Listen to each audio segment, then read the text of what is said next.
এরপরে তাকে যখন শুইয়ে দেওয়া হয়, সে যদি মুমিন ব্যক্তি হয় তাহলে তার মাথার দিকে তার সালাত এসে দাঁড়িয়ে যায়। দুনিয়াতে আপনি যে নামাজগুলো পড়েছেন, আমি যে নামাজগুলো পড়ছি, এগুলো মাথার দিকে দাঁড়িয়ে যায়।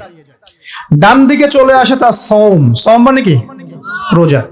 বাম দিকে চলে আসে যাকাত। তারপরে পায়ের দিকে চলে আসবে তার আত্মীয়তার সম্পর্ক রক্ষার ইবাদত, তার এই যে অন্যান্য দান সদকা, তার নফল আমল, তার তাসবিহ তাহলিল, তার কোরআন তেলাওয়াত ইত্যাদি পায়ের দিকে চলে আসবে।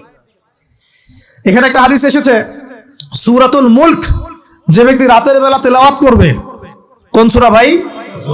তাবারাকাল্লাযী বিয়াদিহিল মুলক ওয়া হুয়া আলা কুল্লি শাইইন কাদির। এই সূরা যে ব্যক্তি রাতের বেলা করে তেলাওয়াত করবে, ইনশাআল্লাহ সূরা মুলকও কবরে তার সাথে থাকবে এবং কবর আযাব থেকে সূরা মুলক তাকে বাঁচাবে ইনশাআল্লাহ।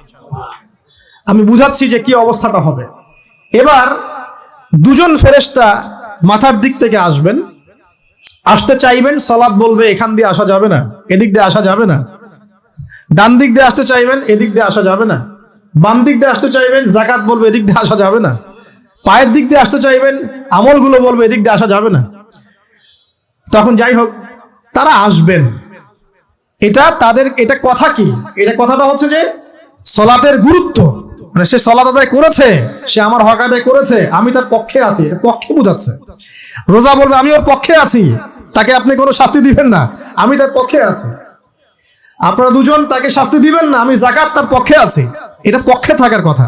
তারপরেও তারা আসবেন, চোখগুলো হবে নীল এবং কালো বর্ণ, নীলাপ চোখের কালো। মুনকার নাকি উঠে বসিয়ে দেওয়া হবে। এবার তিনটা প্রশ্ন। প্রথমে প্রশ্ন হচ্ছে কি? মান রব্বুক, তোমার রব কে? তখন মুমিন বান্দা বুক ফুলিয়ে বলবে রব্বি আল্লাহ, আমার রব কে? আল্লাহ। পৃথিবীতে যে ব্যক্তি আল্লাহর সাথে শিরিক করে নাই, আল্লাহ তাওহীদের উপর থেকেছে এবং তার উপরে মৃত্যুবরণ করেছে, ইনশাআল্লাহ সে ব্যক্তি এর উত্তর নির্দ্বিধায় দিতে পারবে ইনশাআল্লাহ। আর দুনিয়াতে যে বা যারাই আল্লাহর সাথে শিরিক করবে, আল্লাহর সাথে শিরকের পাপে লিপ্ত হবে, ওই অবস্থায় মারা যাবে, তাওহীদের উপর থাকবে না, কোশ্চিন কালেও মান রব্বুক উত্তর দিতে পারবে না। তারপরে প্রশ্ন হয়ে যাবে মা দীনুক, তোমার দিন কি ছিল? মুমিন বান্দা উত্তর দিবে কি? দিন ইয়ান ইসলাম, আমার দিন ছিল ইসলাম। এখানে শুনে রাখেন, পৃথিবীতে যারা ইসলামকে পরিপূর্ণ রূপে পালন করবে তারাই এই উত্তর দিতে পারবে ইনশাআল্লাহ। যারা ইসলামকে ঠাট্টা বিদ্রুপের হাসি তামাশার পাত্র বানিয়েছে, মন চাইলে কিছু করি, মন চাইলে কিছু করি না, সহজগুলো একটু আমল করি, বাকি কিছুর আমল ধারি না, হ্যাঁ, নামাজ পড়ি, সুদ ছাড়তে পারি না, ঠিক আছে, বছর বছর উমরা করি, এদিকে ঘুষ দুর্নীতি ছাড়তে পারি না, ইসলামকে ঠাট্টা তামাশার পাত্র বানিয়েছে, এরা কোশ্চিন কেন উত্তর দিতে পারবে না। মা দিনুক, দিনে পরিপূর্ণরূপে ইসলামে প্রবেশ করতে বলেছেন আল্লাহ রাব্বুল আলামিন। যারা পরিপূর্ণরূপে ইসলামে প্রবেশ করবে এবং ইসলামের প্রতিটা মৌলিক বিধান মেনে চলবে, ইনশাআল্লাহ তারা এর উত্তর দিতে পারবে। এরপরে আসবে তৃতীয় প্রশ্ন। নবী সাল্লাল্লাহু আলাইহি ওয়াসাল্লামকে দেখানো হবে, যখন দেখানো হবে তখন সূর্য যখন ডুবে যায়, যে দৃশ্যটা আমরা দেখতে পারি না, ওই দৃশ্যটা ভেসে উঠবে এবং মুমিন বান্দা অস্থির হয়ে যাবে, বলবে আমাকে ছেড়ে দাও, আমি নামাজ পড়বো। সুবহানাল্লাহ। কারণ তার কাছে মনে হবে যে আসরের ওয়াক্ত হয়ে গেছে, আসরের ওয়াক্ত চলে যাচ্ছে, আমাকে নামাজ পড়তে হবে। চিন্তা করেছেন? ওই যে একটা হাদিস আছে না, যে 7 শ্রেণীর মানুষকে আল্লাহ রাব্বুল আলামিন আরশের ছায়া দিবেন, তার মধ্যে এক শ্রেণীর মানুষকে যার অন্তর মসজিদের সাথে ঝুলে থাকে, তার মন মসজিদের সাথে ঝুলে ছিল, এই সূর্য ডুবে গেল বলে আমাকে ছেড়ে দাও, আমি নামাজ পড়তে যাব। তখন ফেরেশতারা বলবেন তোমাকে নামাজ পড়তে দেয়া হবে, তবে তার আগে তুমি এর উত্তর দাও। কি উত্তর? এই ব্যক্তির দিকে তাকাও। তখন নবী সাল্লাল্লাহু আলাইহি ওয়াসাল্লামকে দেখানো হবে, সাল্লাল্লাহু আলাইহি ওয়াসাল্লাম দরুদ পড়বেন, বলা হবে যে এই ব্যক্তির সম্পর্কে তোমার কি ধারণা? মান হাযা রাজুলু বুইসা ফীকুম, এই ব্যক্তি কে, যাকে তোমাদের কাছে পাঠানো হয়েছিল? মুমিন ব্যক্তি নির্দ্বিধায় বলে দিবে যে তিনি হচ্ছেন আমার নবী মুহাম্মদুর রাসূলুল্লাহ সাল্লাল্লাহু আলাইহি ওয়াসাল্লাম। দেখুন, পৃথিবীতে যে বা যারাই নবী সাল্লাল্লাহু আলাইহি ওয়াসাল্লামের সুন্নতের উপর আমল করবে, ইনশাআল্লাহ সে তার উত্তর দিতে পারবে। দুনিয়াতে যারা নবীর সুন্নতের 5 পয়সা পরোয়া করছে না, তার আদর্শের 5 পয়সা দাম দিচ্ছে না, তারা কোশ্চিন কালে উত্তর দিতে পারবে না। নাম হতে পারে আব্দুর রহমান, আব্দুর রহিম, নবীর সুন্নতের ধার ধারে না, তারা উত্তর দিতে পারবে না। তো নবীর সুন্নতের গুরুত্ব কত কত গভীর এটা আমাদেরকে এখান থেকে বুঝতে হবে। তাই প্রিয় যুবক ভাইরা, মুসলিম ভাইরা, আমাদের জীবনটাকে নবীর আদর্শ এবং সুন্নতে ঢেলে সাজাতে হবে। সকাল থেকে সন্ধ্যা পর্যন্ত প্রতিটা কাজ করবো কার তরিকায়? রাসূলের তরিকায়। নামাজ পড়বো তার তরিকায়, রোজা, সিয়াম, হজ, যাকাত, আমল, মুআমালাত, আখলাক সব কার তরিকায়? নবী সাল্লাল্লাহু আলাইহি ওয়াসাল্লামের তরিকা অনুযায়ী ইনশাআল্লাহ। আল্লাহ পাক তৌফিক এনায়েত করুন, আমিন।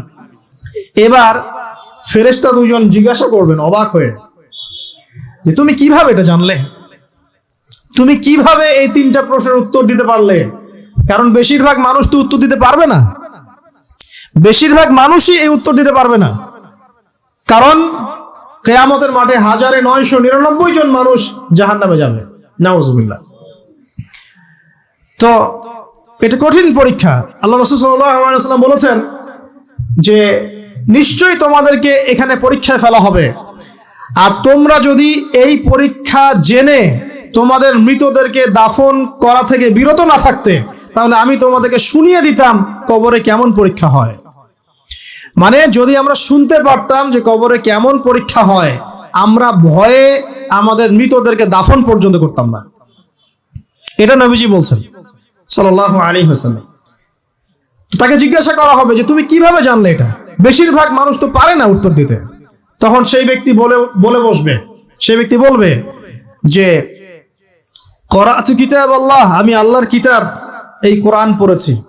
মুমিন বলবে আমি আল্লাহর কোরআন পড়েছি, ফাআমানতু বিহি, আমি এর উপর ঈমান এনেছিলাম, ওয়া সাদ্দাকতু, এবং সত্যায়ন করেছিলাম। সুবহানাল্লাহ। অতএব দুনিয়াতে যারা দ্বীনের জ্ঞান অর্জন করছে না, কোরআন পড়ছে না, হাদিস পড়ছে না, পড়াশোনার চেষ্টা করছে না, জানার চেষ্টা করছে না, কবরে পাওয়া ডিফিকাল্ট আছে। এটা একটা অন্যতম প্রশ্ন। আমরা কিন্তু মনে করি তিনটা প্রশ্ন হচ্ছে, আসলে প্রশ্ন হচ্ছে কয়টা? 4টা। তিনটার পরে আরো একটা এক্সট্রা। কিভাবে জানলে? তখন উত্তর দিচ্ছে আমি আল্লাহর কিতাব পড়েছি, ঈমান এনেছি, সত্যায়ন করেছি। সুবহানাল্লাহ। নবী সাল্লাল্লাহু আলাইহি ওয়াসাল্লাম হাদিসের পরের অংশে বলছেন যে যখন কাফের বান্দাকে উঠানো হবে, তখন ডানেও কিছু নাই, বামেও কিছু নাই, সামনে পিছনে কিচ্ছু নাই। মাথার দিক থেকে ফেরেশতারা চলে আসবেন, উঠিয়ে বসানো হবে, প্রশ্ন করা হবে কে তোমার রব? একটাই উত্তর, লা আদরি, আমি জানি না। নাউজুবিল্লাহ। কি তোমার দিন? লা আদরি, আমি জানি না। এই যে আল্লাহর তো খবর নাই, আল্লাহ পাকের বিধান মেনে চলার কোনো খবরই নাই, পরোয়াই নাই। সে জানবে কিভাবে ইসলাম কি জিনিস?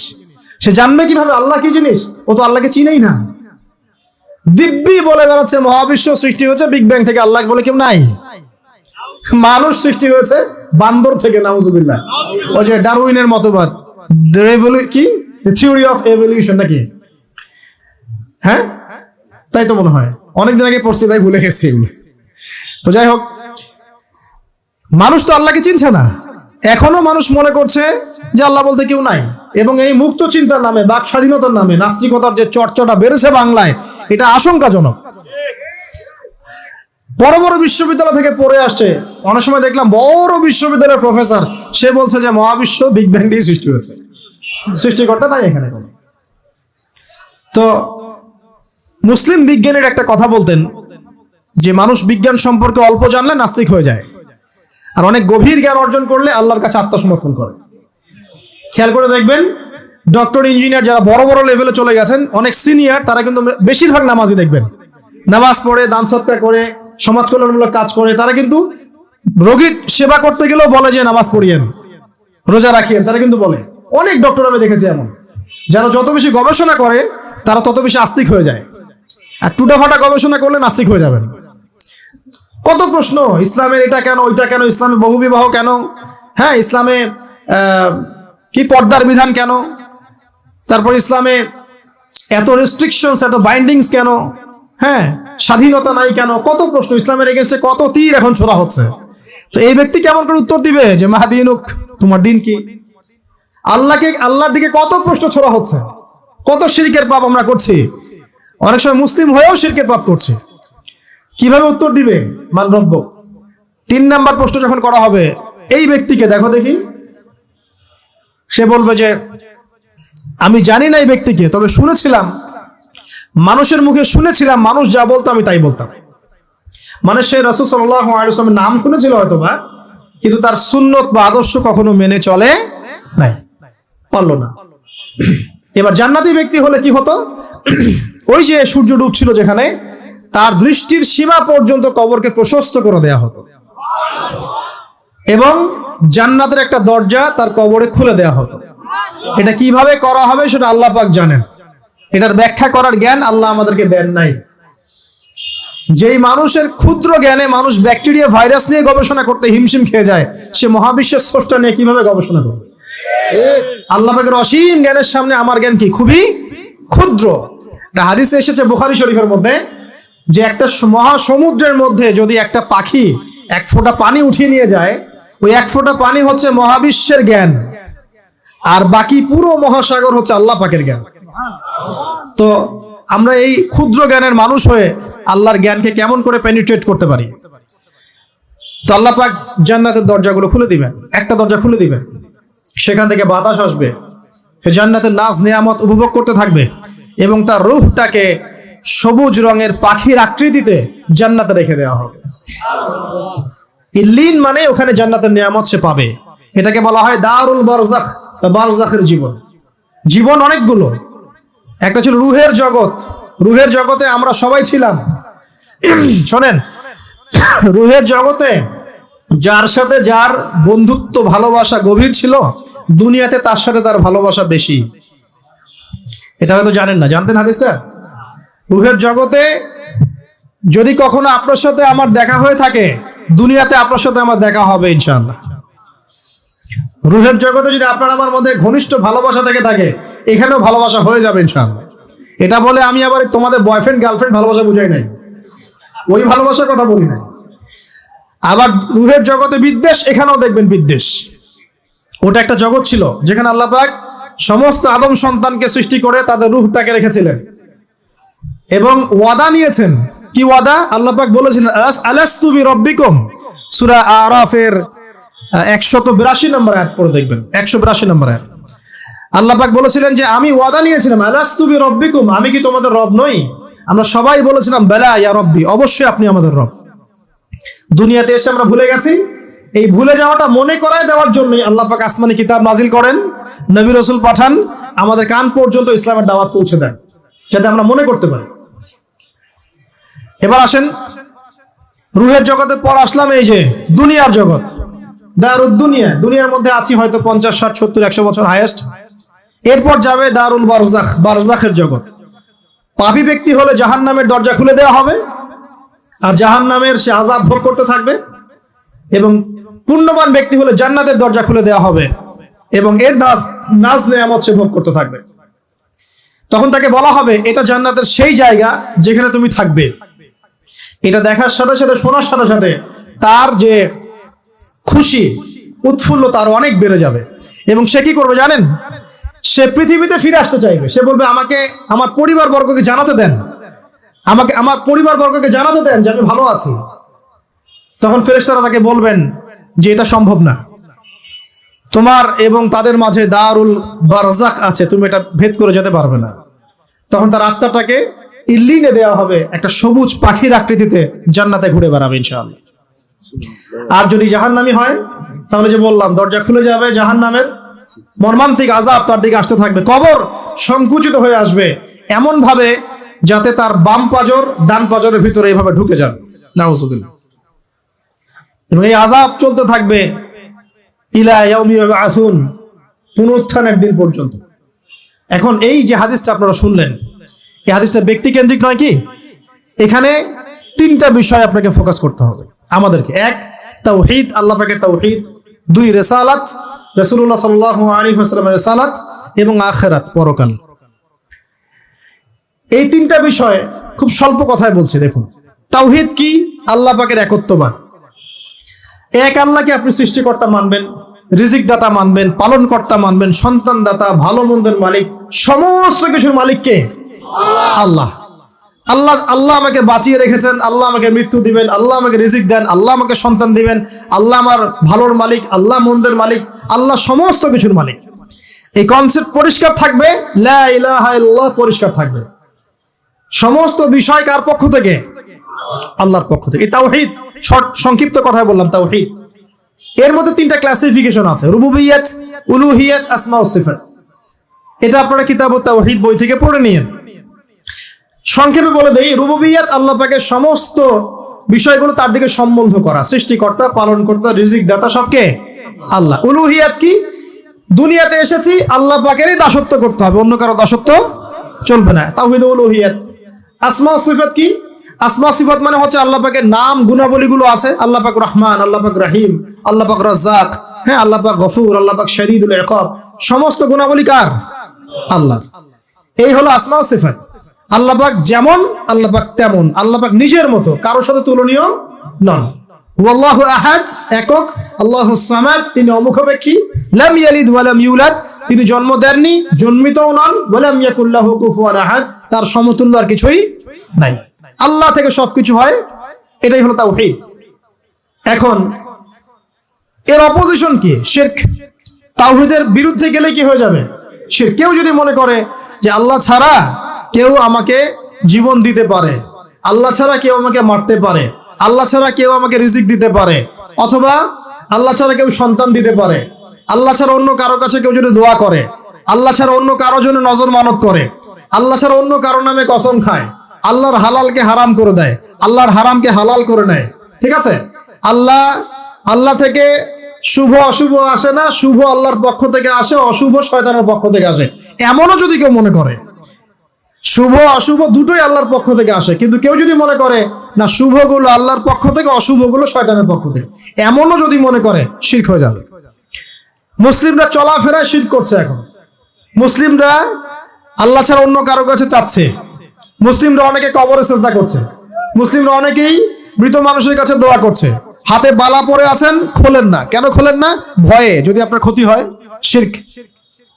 মুসলিমরা দেখবেন আগুনের সামনে মাথা নত করছে, মুসলিমরা এখন মেডিটেশন করে, ধ্যান করে, মুসলিমরা জিনকে তাবে করতেছে, অনেক সময় দেখা যায় মুসলিমরা জাদু করতেছে, জাদুবিদ্যা, কুফরি কালাম করছে না?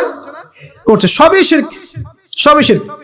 মুসলিমরা দেখবেন আল্লাহর হালাল যেগুলো আছে এগুলোকে হারাম করে ফেলছে, আবার অনেক সময় আল্লাহর হারামগুলোকে হালাল করে নিচ্ছে। সুদ কি ভাই? এখানে ফরজ, হালাল করে নেওয়া হয়েছে। মদ কি? তোমাদের কাছে তো ওয়াজিব, না খাইলে ঘুম হয় না। তো এই যে আল্লাহ হারামগুলোকে কি করছি আমরা? হালাল করে ফেলি, এটাও শিরক, কুফরি একটা। তো এক কথায় তাওহীদের উপর যারা থাকবে, মান রব্বুক উত্তর দিতে পারবে ইনশাআল্লাহ। যারা শিরক করে ফেলবে, ওই অবস্থায় মারা যাবে, মান রব্বুক উত্তর দিতে পারবে না। আমার কথা কি বোঝা যাচ্ছে?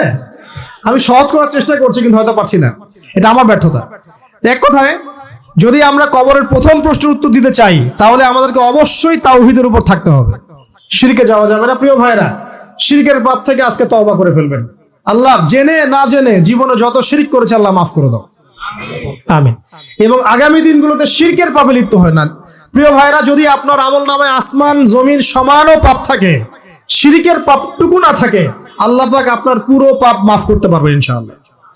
আল্লাহ পাক বলেছেন, মেরাজের রাতে নবী সাল্লাল্লাহু আলাইহি ওয়াসাল্লামকে আরশে আজিমের কাছে উঠিয়ে নিয়ে আল্লাহ পাক 3টা ওহী করেছেন। কয়টা ওহী? একটা ছিল 5 ওয়াক্ত নামাজ, ঠিক আছে? 2 নাম্বার হচ্ছে সূরা বাকারার শেষের 3টা আয়াত। 3 নাম্বার একটা ওয়াদা, একটা প্রতিশ্রুতি। সেটা কি?